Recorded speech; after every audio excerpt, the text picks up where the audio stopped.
अपात्र लाडक्या बहिणींकडून पैसे वसूल करणार नाही। लाडकी बहीण योजनेबाबत मुख्यमंत्र्यांनी हे स्पष्टीकरण केलेलं आहे।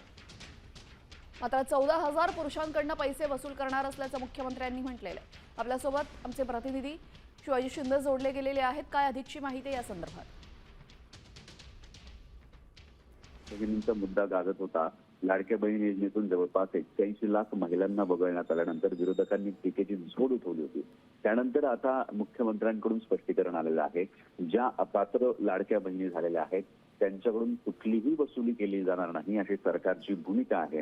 हे स्पष्टीकरण मुख्यमंत्र्यांनी दिलेलं आहे। तसंच जवळपास जे पुरुष आहेत, जे 14,000 पुरुष आहेत, त्यांच्याकडून मात्र ही वसुली केली जाणार आहे। सरकारची ही भूमिका अत्यंत महत्त्वाची मानली जाते, कारण सातत्यानं प्रश्न उपस्थित होत होता की ज्या लाडक्या बहिणी अपात्र ठरलेल्या आहेत त्यांच्याकडून वसुली केली जाणार की नाही। परंतु मुख्यमंत्री देवेंद्र फडणवीस यांनी अत्यंत महत्त्वाची भूमिका सांगितलेली आहे सरकारची। या ज्या महिला अपात्र झालेल्या आहेत त्यांना आता वसुली केली जाणार नाही। तसंच हे सांगत असताना पुढची एक भूमिका त्यांनी स्पष्ट केलेली आहे। ज्या लाडक्या बहिणींना असं वाटतंय की त्यांच्याकडे योग्य आवश्यक कागदपत्र आहेत, पुन्हा केवायसी विंडो करायची गरज आहे, तर पुढे जाऊन भविष्यात अशी केवायसी विंडो सुरू करण्याची तयारी मात्र सरकारनं केलेली आहे।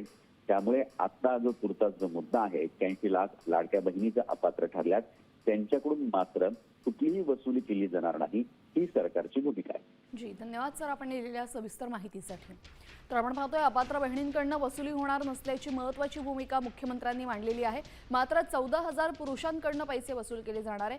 81 लाख महिला ज्या अपात्र ठरलेल्या आहेत त्यांच्याकडून वसुली केली जाणार नाही। महाराष्ट्रातील सर्व बातम्यांचे विश्वासार्ह व्यासपीठ